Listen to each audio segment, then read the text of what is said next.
네, 감사합니다. 오늘 오전 예배 말씀을 시작하도록 하겠습니다. 지난 수요일에 이어서 마른뼈 골짜기의 환상 두 번째 시간을 갖도록 하겠습니다. 에스겔 37장에는 1절부터 시작해서 끝절까지 두 가지 환상이 나옵니다. 하나는 굉장히 유명한 마른뼈 골짜기의 환상이고, 두 번째는 두 나무가 하나로 합쳐지는 그런 환상이 있는데, 그런 모습이 있는데, 기적이 있는데, 거기에 대해서는 우리가 잘 기억하고 있지 못하죠. 왜냐하면 이 마른뼈 환상이 워낙에 충격이 커서 그렇습니다. 지난 시간의 것들을 빨리빨리 리뷰를 하면서 오늘 말씀해 보도록 하겠습니다. 지난 첫 번째 시간에는 이 마른뼈 환상을 왜 보여주셨냐라고 하는 건데요. 크게 두 가지인데, 하나는 절망한 이스라엘을 위해서 그랬습니다. 참 친절하시기도 하죠. 그리고 두 번째는 여호와 하나님인 것을 손수 증명하기 위해서 보여주신 겁니다. 37장 11절에서 13절까지 중간쯤에 이런 얘기를 해요. 이 두 가지 환상을 내가 너희에게 보여주는 것은 절망한 이스라엘을 위해서 그런 거다라는 거예요.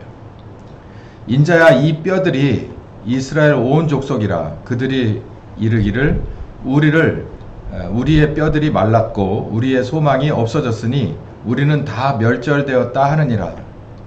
이 마른 뼈, 대충 스케치를 해보면 이런 식일 텐데요. 이런 것들과 똑같다는 거예요. 그러니까 이 이스라엘, 그 당시에 이스라엘이 이제 북이스라엘도 아수르에, 그리고 남유다도 바벨론의 포로가 잡혀서 이제 이스라엘이라고 하는 것은 이제 희망 소망 아무것도 없어, 이제 멸절되고 우리는 그대로 끝이야라고 이렇게 생각했다는 거예요. 이거는 여기에서 무슨 희망을 찾을 수 있겠나? 이건 사실상 쓰레기더미인데, 흉측한 쓰레기더미인데 이제 본인들 스스로가 이렇게 생각했다는 거예요. 그런데 이렇게 소망이 없어졌으므로 우리는 다 멸절되었다라고 생각하는 사람들이 있는데, 그 사람들한테 너는 대언해라.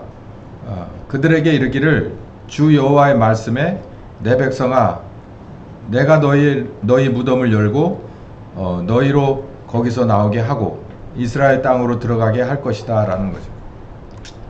무덤이다라는 거예요. 이 노상 무덤, 제대로 안치되지도 못한 이런 무덤과 같은 너희들에서 이제 다시 너희들을 꼬잡아내서 이스라엘의 고토로 돌아가게 할 것이다 라는 거죠. 이렇게 말씀하셨다는 걸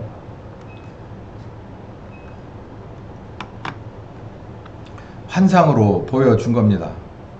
내 백성들아, 내가 너희 무덤을 열고 너희로 거기서 나오게 한즉 너희가 나를 여호와인 줄 알 것이다.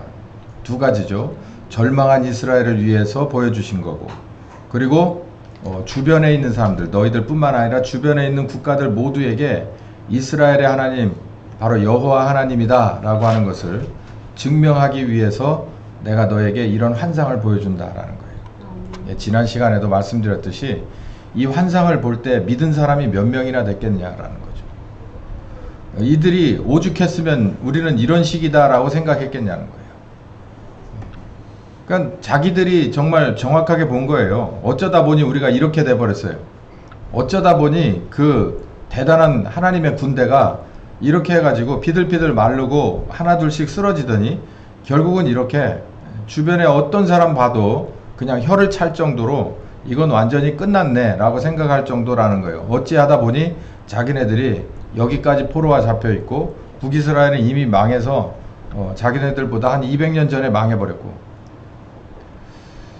어쩌다 보니 우리가 여기까지 왔다. 우리는 이제 도저히 희망이 없다 라고 생각하는 거예요. 이런 사람들이라는 거죠. 이런 상황이다 라는 거예요. 여러분 어떻습니까? 우리는 여기서 두 가지를 알아야 되는데, 하나는 지금도 하나님의 뭔가가 없이 나 개인이나 가정이나 교회나 이 사회, 이 나라가 뭔가 바뀔 거라고, 원위치 될 거라고 생각하는 그 어리석은 건 빨리 보내야 됩니다. 없어요. 답이 없어. 원래 없습니다. 원래 하나님이 나 개인부터 시작해서 이 나라 단위로 하나님이 손대지 않으면 될 게 하나도 없는데, 우리는 그 좁은 길을, 그 생명의 길을 마다하고 계속해서 애굽의 길로, 넓은 길로 가려다 보니까 어쩌다 보니 구석에 몰려 보니까 우리가 이런 상황이라는 거예요.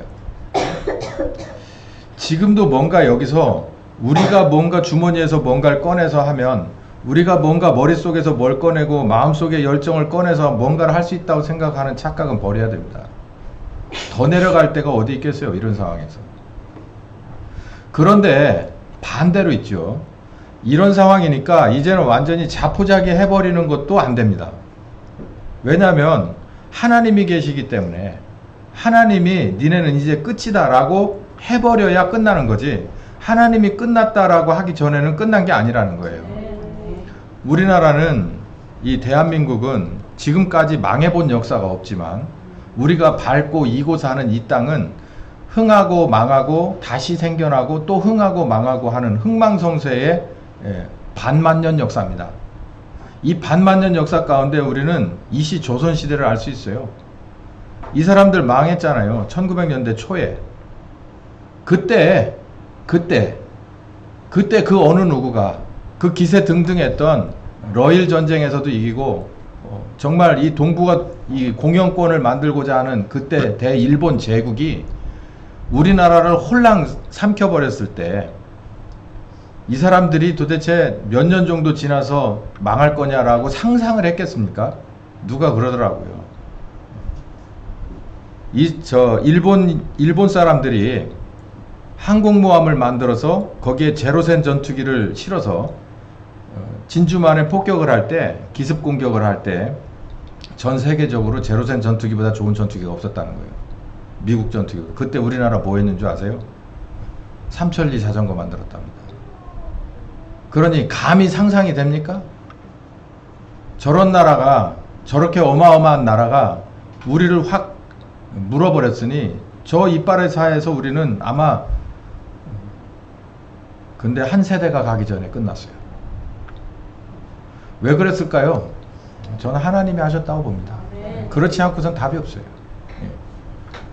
역사를 들여다보면 볼수록 하나님이 아주 중요한 시점에 아주 결정적인 역할을 하셨어요. 근데 우리나라 중심으로 볼 때 우리나라를 살려놓고 자유롭게 하고 이 대한민국을 살려주기 위해서, 새롭게 하기 위해서, 아니 새롭게가 아니라 세워주기 위해서 하나님이 정말 강력하게 개입한 역사입니다. 그러니 이제 끝났다라고 생각하는 것도 잘못이에요.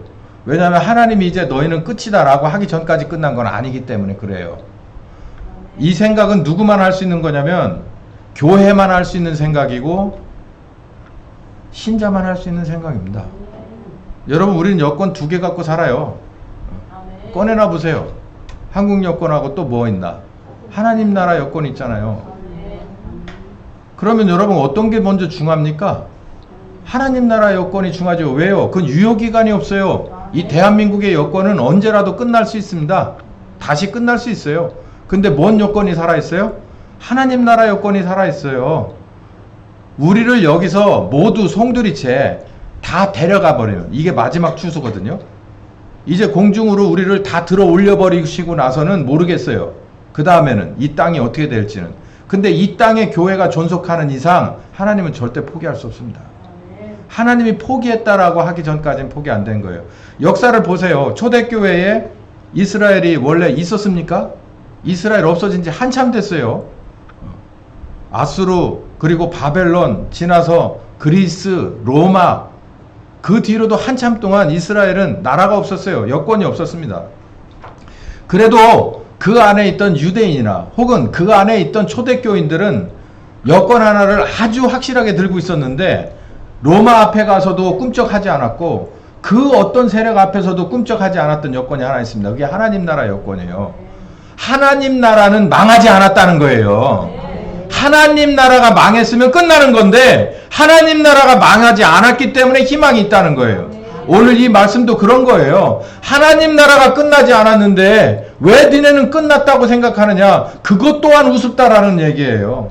니네들이 뭔가를 할 수 있을 거라는 생각도 우습지만 니네들이 이제 모두 끝났다는 생각도 그건 넌센스라는 거예요. 왜? 하나님, 여호와 하나님이 계신데 그분이 끝났다고 하기 전까지는 절대 끝났다는 게 아니에요. 어떤 상황이라도 아닙니다. 나라가 망했었고 36년 동안 빨리기를 쪽쪽 빨리고 그렇게 추악한 꼴을 당했어도 하나님이 아니야, 이제 내가 원하는 새하늘과 새 땅을 줄게. 그래서 대한민국을 허락해 주시지 않았습니까? 지금까지 우리가 밟고 살고 이고 살지 않았어요? 누리고 살지 않았습니까? 끝나지 않았어요. 하나님이 끝났다고 하기 전엔 절대 끝나지 않았습니다. 저와 우리 교회만이라도 끝나지 않았어요. 하나님이 살아계시는 한 우리에게 너희 이제 끝이야 라고 하기 전까지는 절대 끝날 수 없습니다. 이게 지금 에스겔에게 하는 말이에요. 에스겔에게. 여호와께서 1절 여호와께서 권능으로 내게 임하셨다. 그 신들이 나를 데리고 가서 골짜기 가운데 두셨는데 거기 뼈가 가득한 것을 봤다. 나를 그 뼈 사방으로 지나게 하셨고 그 구석구석 다 보고 그렇게 봤는데 뼈가 심이 많았고 바싹 말랐다. 희망 없다는 얘기죠. 예. 사람이 금방 죽으면 이 사람 가져다가 묻으면 있죠. 뼈 속에 있는 이 뭡니까? 골수가 남아 있어요. 골수가 남아 있고 그 골수가 마르기까지는 또 시간이 한참 걸리는데 여기 보니까 아무것도 없어요. 바짝 말라서 그냥 만지면 그냥 부스러질 것 같은 그런 상태였다는 거예요. 우리가 수요일날 동영상을 보시면 이 얘기를 좀 자세히 해놨으니까 한번 보시고요. 이 마른 뼈의 환상, 이 지금 현재 첫 장면, 이 장면은 도대체 뭘까? 그 당시 이스라엘이 이랬다는 거예요. 그러면 그 당시 이스라엘은 그렇고 2025년에 이 대한민국은 어떨까? 대한민국의 교회는 생각보다 아직도 많습니다. 누구는 지금도 적다고 얘기하지만 전 적다고 생각하지 않아요. 생각보다 많습니다. 아직도 많은데 이게 혹시 마른 뼈 아닌가 하는 생각이 들어요. 대한민국의 신자는 아직도 많습니다. 광화문에 모이면 엊그제 동영상 이렇게 보니까 거룩한 방파제 거기 보니까 어마어마하게 모였어요. 물론 그 안에는 비신자도 있겠지만 대부분 제가 볼 때 7, 80%는 신자라고 보는데 그 안에는 중직자도 있고 그냥 어제 교회 나온 사람들도 있을 거예요. 그런데도 그 정도 많은 걸 보면 절대 적은 숫자는 아닙니다. 근데 문제는 뭐냐면 이들이 마른 뼈 같지 않은가라는 거죠. 뭘 할 수 있는 게 있는가라는 거예요. 목사님 하고 있지 않습니까? 저도 그런 모임에 집회에도 가봤고 그들의 열기가 얼마나 뜨거운지도 저도 잘 압니다. 그런데 이들이 진짜 할 수 있는 게 뭘까? 그리고 이게 진짜 먹히는 일일까를 생각해 보면 전 이렇게 생각해요. 여러분, 하나님이 움직이는 방향으로 한 사람이 됐든 가야 합니다. 그게 이기는 게임이에요. 저는 이렇게 결론을 내려요. 아무리 숫자가 많아도 그곳에 하나님이 함께 하시지 않으면 안 돼요. 제가 오늘도 기도했잖아요. 하나님이 원하시는 바가 있어요. 그걸 우리가 다수가 모여서 이거를 하나님의 방향을 틀어놓을 수는 없는 겁니다. 우리가 기도를 많이 했기 때문에 내가 이거 한번 들어줄게 라고 하는 하나님이 아니에요. 하나님은 원하는 게 딱 있고 이 방향으로 끌어가겠다는 하나님의 뜻이 있어요. 그 계획대로 가는 거예요. 여러분 다윗을 보세요. 소년이었죠. 소년 하나였어요. 그나마도 있죠. 갑옷이나 이런 걸 특별하게 왕이 하사를 했지만 사울이 준 것은 맞지 않았습니다. 왜요? 얘는 소년이니까. 그런데 혼자 나갔어요. 그걸 지켜보는 유대 그 군인들은 어땠을까요? 사울 왕은 어땠을까요? 야, 이걸 차마 눈 뜨고는 못 보겠다. 왜 그래요? 어린애 하나가 저벅저벅 걸어 나가니까 그 어마어마한 광장으로 그 골리앗 장군 앞으로 이 하나가 이렇게 질질 걸어가니까 웃음도 안 나오는 거예요. 웃음도 안 나오고 기겁도 안 나오는 거죠. 차마 이걸 눈 뜨고 볼 수 있냐? TV를 봐도 창피한 건 못 보잖아요. 또 끔찍한 건 못 보잖아요. 우리가 시선을 돌리잖아요. 근데 누구의 시선이 따라가고 있어요? 하나님의 시선이 가고 있어요. 이겼어요? 졌어요? 이겼잖아요. 기드온 300명 가지고 이겼어요. 그 어마어마한 블레셋을 전 이스라엘이 일어나서 막아보려고 했어도 전대 안 되는 것을 기드온이 300명 데리고 가서 이겼어요. 많이 모였습니다. 기드온이라고 하는 장군 밑에 많이 모였어요. 이 사람이 범상치 않아. 그래서 많이 모였는데 하나님이 뭐라 그랬어요? 다 떼어내. 다 떼어내고 추려내고 300만 가지고 가. 그리고 뭐 했어요? 가서 전쟁했습니까? 안 했어요. 그냥 가서 횃불 가지고 가서 넣었다가 들었다가만 했어요. 그러니까 저 안에는 자중질환이 일어나서 그냥 들어가서 이겼어요. 숫자가 문제가 아닙니다. 세상은 숫자로 게임놀이를 해요. 이 민주주의라고 하는 게 하나님 나라에서는 절대 먹히는 게 아닌 게 뭐냐면, 하나님 나라에서는 하나님이 원하는 대로 가는 거예요. 우리는 하나님 나라 사람이잖아요. 근데 여기 우리는 자유민주주의에 있어요. 왜요? 그나마 하나님 나라 사람으로서 예배하고 전도하고 교제하고 책을 내고 우리가 우리 애들을 교육하는 데 있어서 자유를 주기 때문에 그걸 하는 거지, 이게 좋아서 갖고 있는 게 아니에요. 이게 반대로 이걸 지켜야만 하는 이유가 바로 거기 있어요. 이걸 지키지 않으면 정말 말도 안 되는 게 우리한테 오기 때문에 그래요. 예배할 수 없게 만들기 때문에 그래요. 가르칠 수 있는 자유, 설교의 자유, 양심의 자유, 말할 수 있는 자유. 지금 마른 거 아니냐는 거예요. 마른 거. 하나님의 방향이 어디로, 하나님의 계획이 어디로 가는지를 알아서 갈 줄 아는 사람, 바로 그 사람들이 숫자가 적어도 하나님이 그 사람들을 데리고 일하는 걸 믿으시기 바랍니다. 숫자가 많은 건요, 좋기도 하지만 어떤 면에서 부자연스러워요. 이 숫자 많음이 그 안에 생각이 너무너무 많잖아요. 이 대한민국의 교회 안에 신학교가 도대체 얼마나 많습니까? 이 신학교의 스펙트럼은 정말 말로 할 수도 없는 거예요.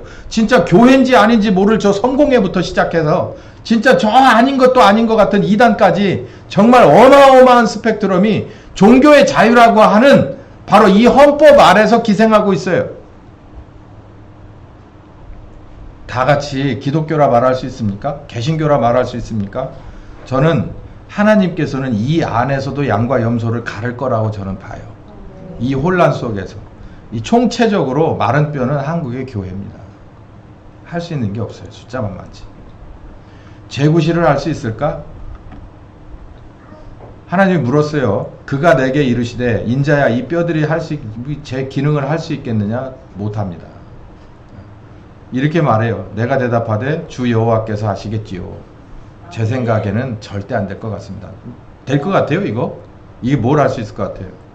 비료로 쓰면 되겠네. 비료로 쓸래도 걷어들여야 되고 가공해야 되고 이것도 보통 일 아닙니다. 재구실을 할 수 없습니다. 이유가 있죠. 첫 번째, 교회는 구조가 머리 역할을 하는 것은 바로 예수 그리스도십니다.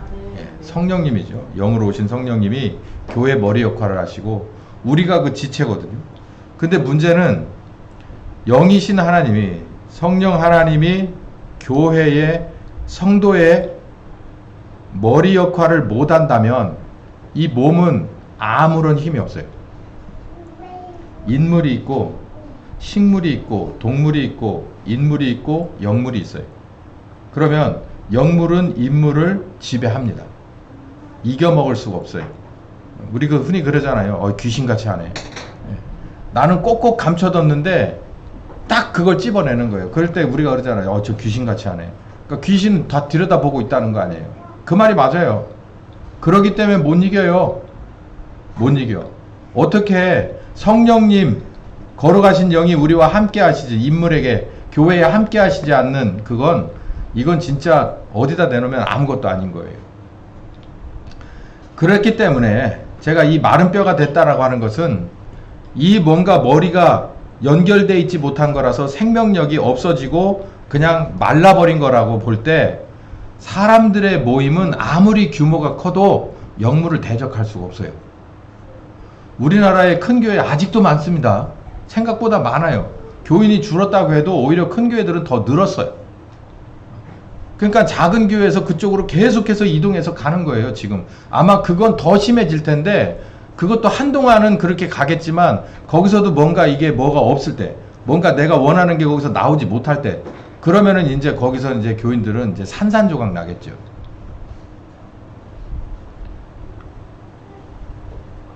크다고 해서 다 되는 게 아닙니다. 숫자로 하는 게, 하나님은 숫자로 하는 게 아니에요. 하나님은 한 분이세요. 한 분.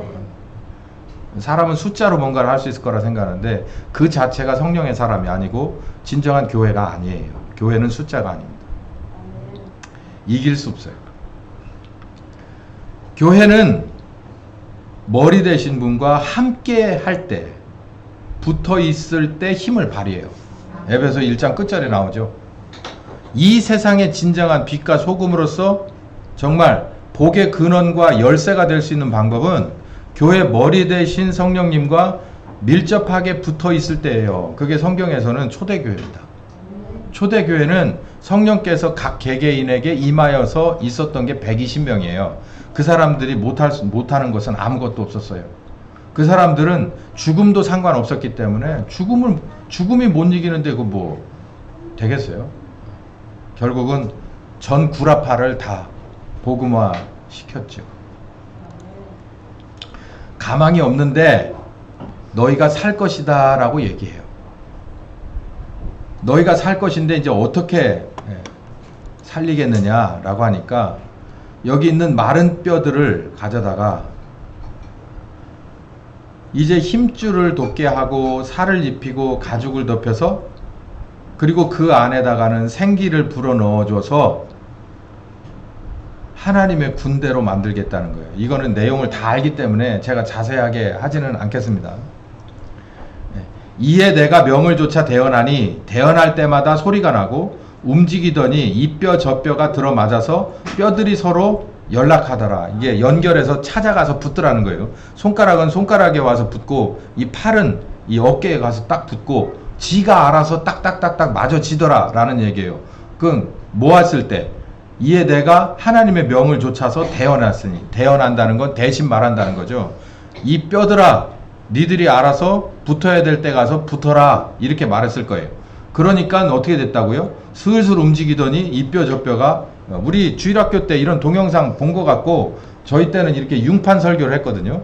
융판 설교를 할 때 이렇게 무슨 뼈 뭐 해골 이렇게 갖다 이렇게 맞추고 이렇게 맞추고 이렇게 맞춰서 하나님의 말씀이 말씀하시니까 이렇게 머리는 머리의 위치, 그 다음에 어깨뼈는 어깨뼈의 위치, 이 팔은 팔 위치, 갈비뼈는 갈비뼈의 위치. 그래서 그 이렇게 손으로 다 그려서 만든, 선생님들이 만든 그 융판 설교로 막 이렇게 붙이고 거기에다가 뭐 또 붙이고 뭐 또 붙여서 뭐 투구도 씌우고 방패도 들리고 해가지고 군대를 만들고 거기에 생계바람 막 이렇게 만들었던 기억이 나요. 지금도. 네, 그때 선생님들 정말 수고하셨어요. 요즘은 동영상, 얘들아 동영상 그러고 클릭하면 되지만 그때는 정말 그렇게 실감나게 해줘도 그냥 마음이 막 뜨거워졌었습니다. 우리는 그러던 때가 있었어요. 이게 이 설교를 준비하면서 그때 그 융판 설교가 막 생각나는데, 예. 한번 해보실래요? 주일학교? 안 한대요. 안 하겠대. 예. 애들이 에에 그러겠죠. 저게 뭐야 그러고서. 9절에 또 내게 이르시되 인자야 너는 생기를 향하여 대언하라. 생기에 대언하여 이르기를 주 여호와의 말씀에 생기야 사방으로부터 와서 이 사망을 당한 자들에게 붙어서 살게 하라 하셨다. 이에 내가 그 명대로 대언하니 그 생기가 그들에게 들어가매 그들이 곧 살아 일어나서 서는데 극히 큰 군대가 되었다. 자, 있을 수 없는 일이죠.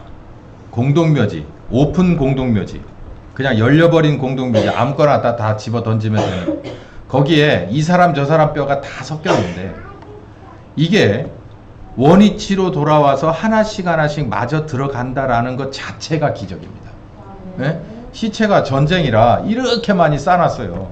그러면 이게 막 다 섞여버린단 말이에요. 이거를 막 그 뼈를 연구한 그런 무슨 뭐라 그래요. 그런 사람들, 그 법의학자들이 와서 이거를 맞춰도 이 유전자 검사까지 해가면서 맞추잖아요.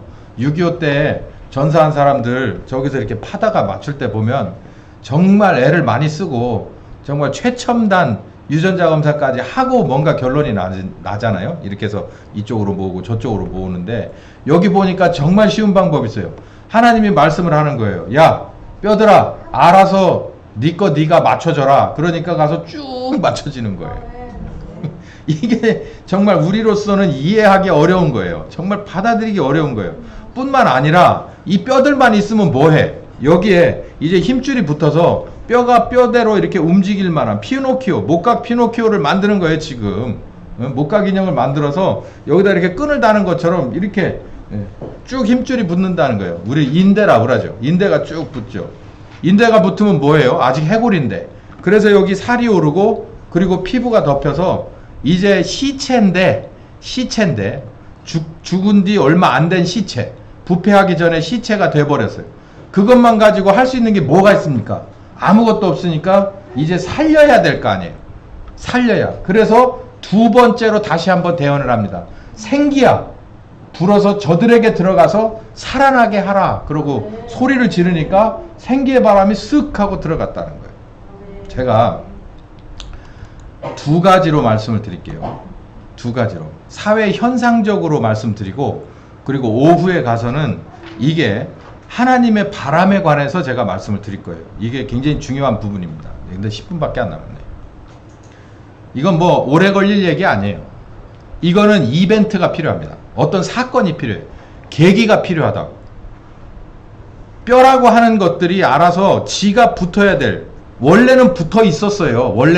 원래는 여기에 이렇게 붙어 있었는데 이게 어떻게 하다 보니까 생명을 잃고 마르고 썩어서 이게 떨어져 나가서 산산조각 난 게 막 흩어져 버린 거예요. 그게 여러분 뭐라고 생각하십니까? 지금 뭐라고 보세요? 그리고 이게 어떤 계기를 통해서 마저 들어갈 수 있을까요? 성경에 보면, 제가 여기 발췌는 안 했지만 누가복음 2장에 보면 이스라엘 족속들이 그 당시 황제의 명을 듣고 그 명을 따라서 어디로 모이냐면 각지 자기가 났던 곳으로 모입니다. 왜? 명령이 뭘 하라고 그랬냐면 호적을 하라고 그랬어요. 호적 아시죠? 요즘 호적이 가족관계 기록부 뭐 이렇게 바뀌었는데 옛날에는 호적이라고 그랬습니다. 호적은 그 옛날에는요 아무 데서나 뛸 수가 없었어요. 호적은 본적지로 가야만 뛸 수 있는 겁니다. 왜 그럴까요? 본적지에서, 자기가 난 곳에서, 본적이 내가 난 곳이거든요.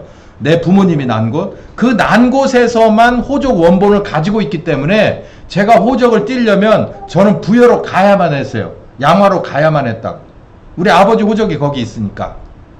누구든지 다 그런 것을 저 유명한 선상님 대통령이 어떻게 했어요? 다 바꿔버렸어요. 그래서 자기가 있는 곳에서 호적을 등록할 수 있어요. 그리고 나면 그 옛날에 호적은 뭐라고 말할까요? 지금은 있나 모르겠네. 원적이라 했습니다. 원적. 그러니까 호적해라. 이스라엘 전체 식민지는 모두 호적해라. 왜 그랬냐면 숫자를 세보려고, 인구조사를 하려고. 그러니까 황제가 그렇게 명을 하니까 호적을 해라 라고 하니까 황제가 딴 생각이 있든 없든 일반 흩어져서 살던 유대 민족들은 어떻게 해야 돼요? 반드시 가야 돼요. 어디로? 본적지로 가서 사인을 해야 돼요. 내가 누구의 아들입니다. 어디 누구 딸하고 결혼해서 이 호적을 다 써야만 하는 거예요. 이게 세계사적으로도 기록에 남아있는 겁니다.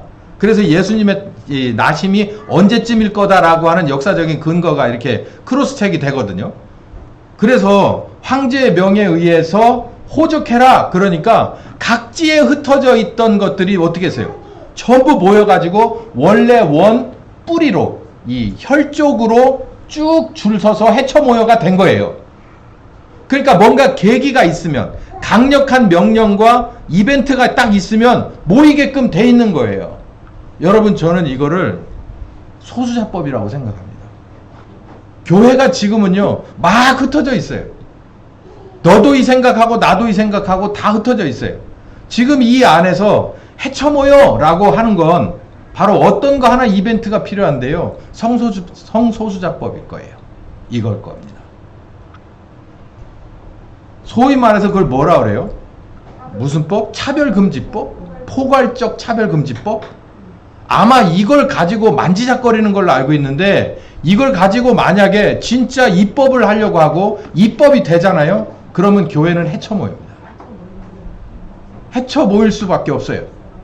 목사도 헤쳐모여야 되고 성도도 헤쳐모여야 되고 교단도 의미가 없어요. 왜냐하면 이건 완전히 비진리와 진리의 싸움이 돼버리는 거기 때문에 그래요.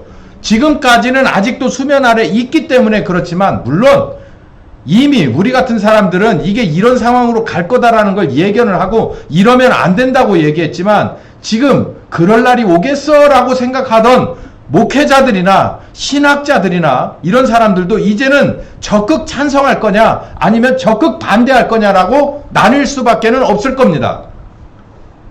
그렇게 안 나뉘고 같이 한 집에서 지붕을 이고 살 수 없을 거예요. 한 성경을 보면서 우리는 같은 하나님을 섬긴다고 얘기할 수 없을 거예요. 이거는 어떤 근거를 가지고 있느냐면 미국에서도 마찬가지예요. 미국에서도 대부분의 교단들이 이게 우리로 말하면 그 차별금지법 이런 거가 미리 통과된 나라이기 때문에 교회 안에서도 말썽이 엄청 많았습니다. 예를 들면은 장로교단, 감리교단, 미국 이런 데서는요 지금 저처럼 설교했다가는 진짜 완전히 작살납니다. 교단 안에서 완전히 작살나요. 그냥 몇몇 교단 아니면 그러니까 남침례 교단을 비롯해서 보수적인 교단 몇 빼고는 나머지는 전부 다 이제 그런 사람들이 와서 트랜스젠더들이 와가지고 목사 가운을 입는 시절이 돼버렸어요. 한참 됐어요. 이게. 그러니까 미국의 오늘의 이 혼란은 결국 교회들이 자초한 거예요. 지금 우리도 마찬가지예요. 이제는 나는 그냥 나는 중도야 라고 얘기하는 목사들이 있고 교회가 있다면 그 사람들은 아마 이 건 가지고서 좌우로 길을 선택해야 될 거예요. 안 할 수는 없을 겁니다. 자기가 안 했다고 해서 자기가 중도가 되는 게 아니에요. 저는 이게 어떤 이벤트가 필요한데 전 이게 하나님의 사인이라고 전 봐요. 이 사회적인 현상에서 봤을 때. 헤쳐 모여야 돼요. 헤쳐 모여야 돼. 이제는 더 이상 미룰 수가 없는 상황이 돼버린 거예요. 우리도 이젠 끝으로 밀려버린 거예요. 아마 두고 봅시다. 아마 이 정권에서 이 사람 대통령 그만두기 전에 아마 이거 시도할 것 같은데 시도한 뒤 보십시오. 어떻게 될 건가. 그냥 유야무야 하면서 입 닫고 가만히는 못 있을 거예요. 그거 그렇게 있을게 내비두지도 않고.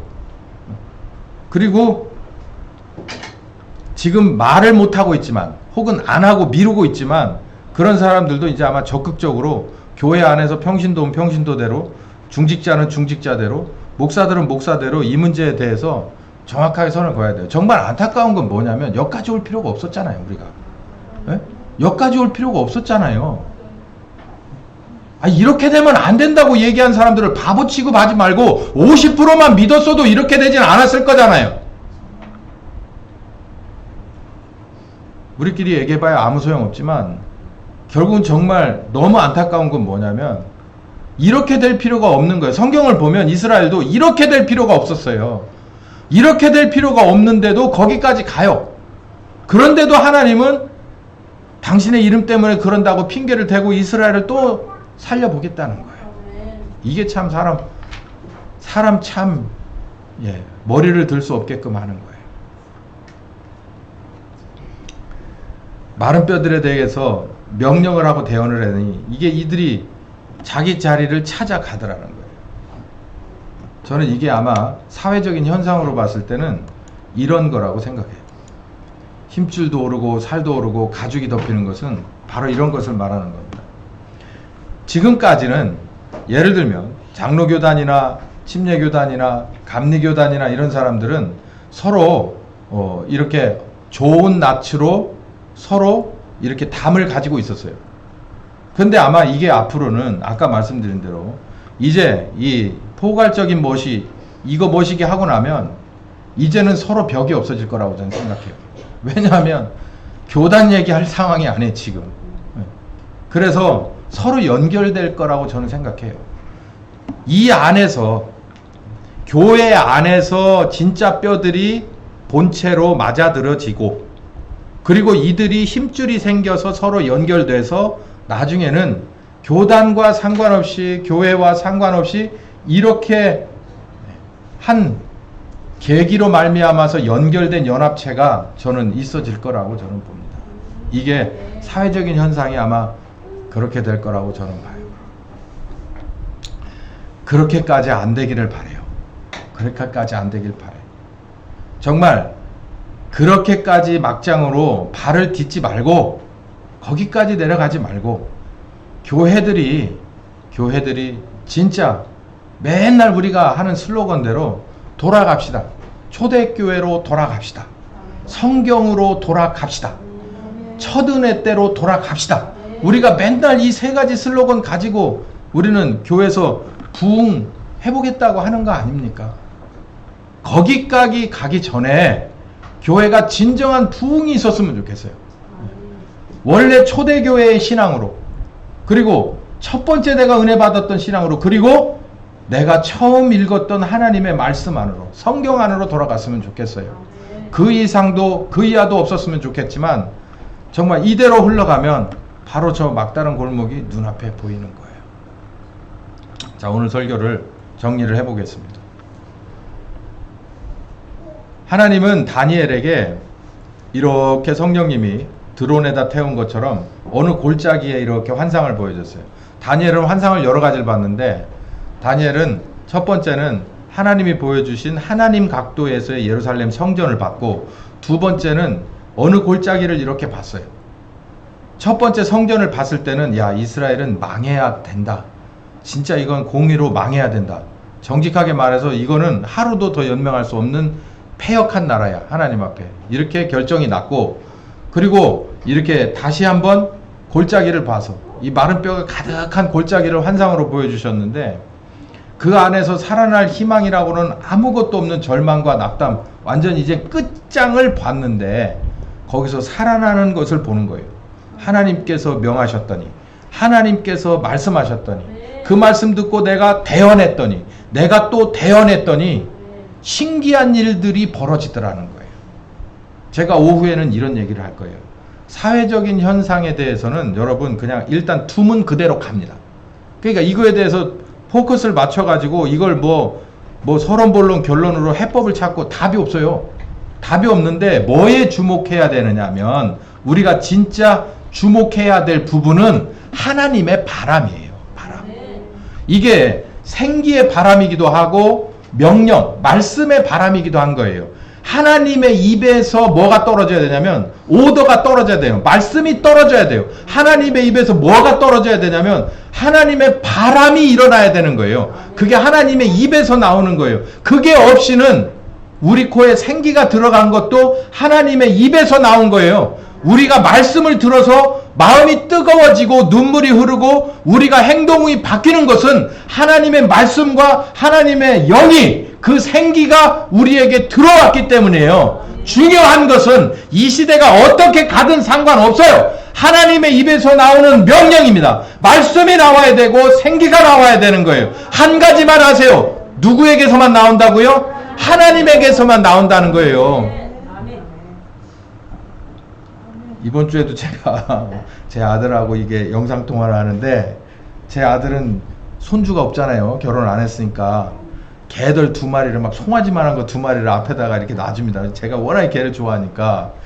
그러니까 얘가 밥 먹기 싫다고 무슨 버거 하나를 사왔어요. 감자튀김하고.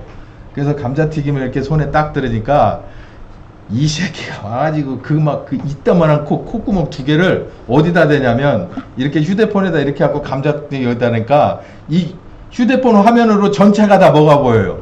코가 막 보이는 거야. 그래서 막 먹으니까 이렇게 먹으니까는 지 주인 어디로 막 입을 막 먹으려고 그래. 입을 먹으려고. 뭐 하라고. 내 거 빨리 내놓으라고. 어? 제가 그래서 한동안 그걸 보고서 막 깔깔거리고 웃었는데, 우리는 주목해서 봐야 돼요. 여기 주목해서 보자고 그랬잖아요. 뭐를 주목해봐요? 제가 아까 큰 소리로 얘기했죠. 누구의 입에서 명령이 나와야 돼요? 하나님의 입에서 명령이 나와야 돼요. 하나침례교회 여러분, 하나님의 입만 바라보시기 바랍니다. 하나님의 입에서 도대체 무슨 말씀이 떨어지는지를 보세요.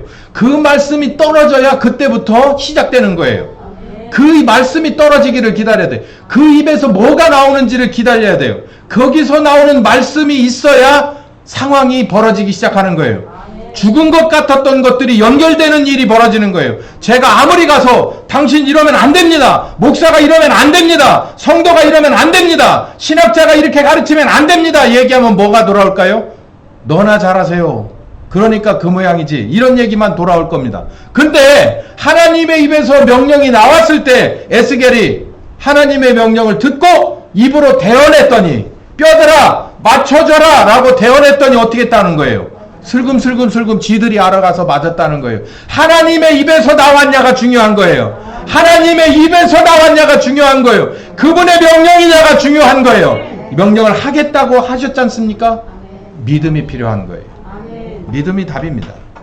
기도하겠습니다. 감사하신 하나님, 우리의 믿음을 받으시옵소서.